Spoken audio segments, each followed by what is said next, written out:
A blessed day to everyone. I am Eliza Sendon and welcome to my day 3 of 365 daily devotion. And today is December 3, 2025. At ang ating pag-uusapan naman ngayon ay nabiktima ka na ba ng ghosting? So, for today's devotion, ito ay pinamanggatang Jesus, the image of the invisible God. So, ghosting. Ano ba yung ghosting? Di ba sa atin, ghosting, hindi ito yung nakikita lang natin. Si God ay parang ghost, pero hindi ibig sabihin nun ay ginughost tayo ni God. Si God, we cannot see what the Father's look. He also doesn't want us to create an image of God.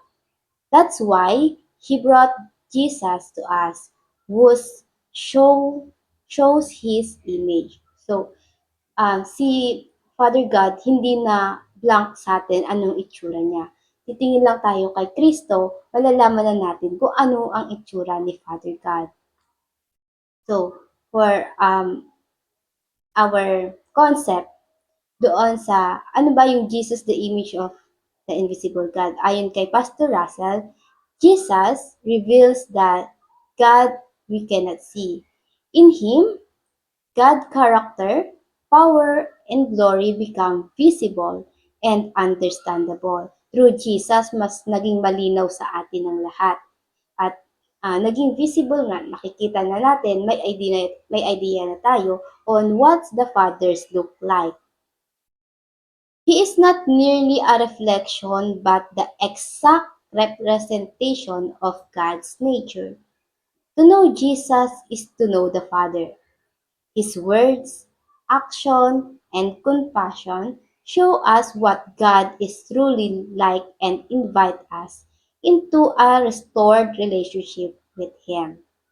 So for our scripture reading, Colossians 1 verse 15, it says, "The Son is the image of the invisible God, the firstborn over all creation." Sa Tagalog, si Kristo ang siyang larawan ng Diyos na di nakikita, ang panganay ng lahat ng mga nilalang. So, again, before pa magkaroon yung seven days of creation, Jesus Christ is already exist. Nasa kapiling na siya ng Diyos. Bago pa tayo, hindi tayo ang nauna. So, for our, ay, let's do have a short prayer muna. Father God, thank you for this day. Thank you for the time you gave us so that we can able to do this devotion. Father God, kayo na po ang manguna throughout this devotion upang makilala pa namin ng lubusan sino si Jesus Christ.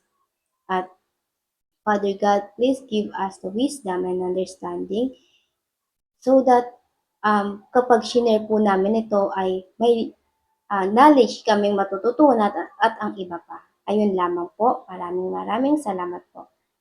In Jesus' name I pray. Amen. So, let's proceed to the teaching by Pastor Russell. Nagbigay siya ng tatlo. So, Jesus reveals that God is not distant but near and personal. What do I mean by that? Even God is invisible. He doesn't want other image. Ayaw niya yung mayroon tayong gumagawa tayo ng sariling image niya na ito ang itsura ng Diyos, ito ang Diyos. Ayaw niyang mangyari ulit or ayaw niya yung gawin natin kung anong ginawa ng mga tao in the Old Testament.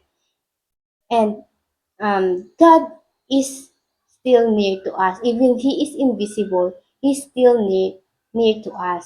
Yung pagiging invisible ni God, ito yung nagpapatibay ng faith natin and trust toward Him.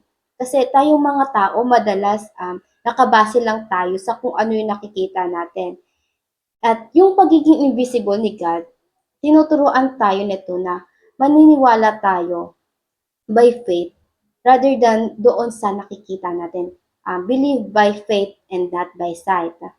Ayun nga doon sa Book of John 20 verse 19, sabi doon, mapalad ang hindi nakakakita, gayon may sumasampalataya. Also, God is personal. What do I mean by that? Um, God is personal. Gusto niya makilala sino tayo. Though kilala na tayo ni God, um, we are already known by Him. He still want a personal relationship with us. Hindi lang as a believer, but in all aspect in our life. Gusto niya makilala tayo, yung mismong tayo, hindi yung ibang tao, kundi ikaw mismo. Gusto niya makilala tayo as He is our Father, our lover, and even as uh, even na He is our friend rather. And for the second teaching, God is not passive but active and relational. What do I mean by that? He is active. Even bago pa tayo maniwala, si God, kumikilos na siya sa buhay natin. Bago pa natin siya makilala, kilala na tayo. Kilala niya na yung sino tayo, ano yung gusto natin, at ano yung pangangailangan natin. And the moment na ma-realize natin kung paano siya kumilos sa buhay natin, ayun na yung calling, ayun na yung moment na He is calling you to come back and to come back to Him and to follow Him. And He doesn't require us to be perfect bago siya kumilos sa buhay natin. Hindi niya na antayin, kailangan ganito ka muna, ganito ganyan ka muna bago siya kilos sa buhay mo. He doesn't need us to be perfect. Again, He moved even before you believe it dahil gusto ni God ng relationship sa atin at kumikilos na siya para mag-develop yon. Sabi nga, relationship doesn't develop without effort. So, si God, nag-put na siya ng effort para lang makilala tayo. Unconsciously, baka nga ginagamit ni God yung mga tao sa paligid natin para makilala natin siya. And for the third teaching, God is gracious, loving, and sacrificial. Siya ay through Jesus, nire-reveal niya na ang Father God is mapagbiyaya, mapagmahal, at sacrificial. Sabi nga sa John 3:16, For God so loved the world that He gave His one and only Son. O, di ba?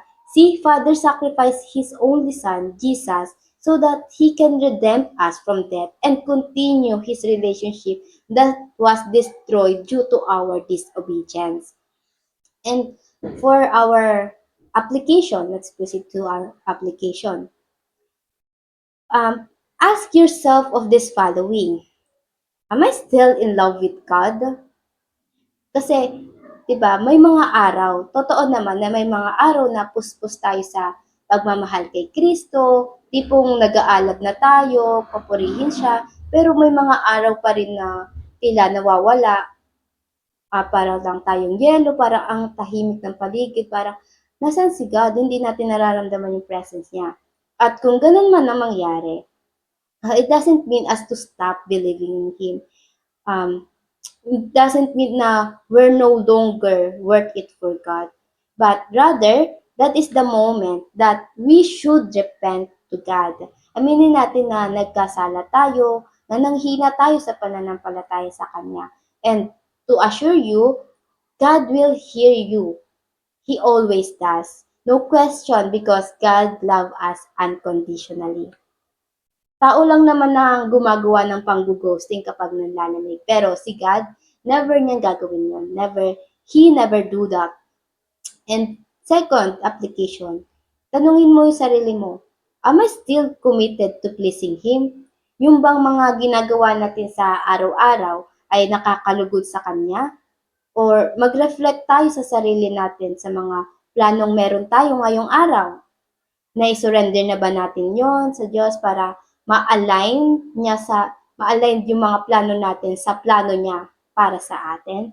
If not, do it now. And for the third application, ask yourself, am I still passionate about serving Him?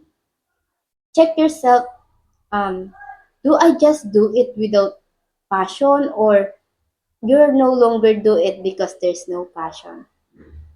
So, ayun lamang po, bago natin pusin itong um, application, gusto ko lang sabihin na magnilay-nilay tayo kung ito sa mga application na ito, yung mga question is, meron bang parte dito na tayo yun?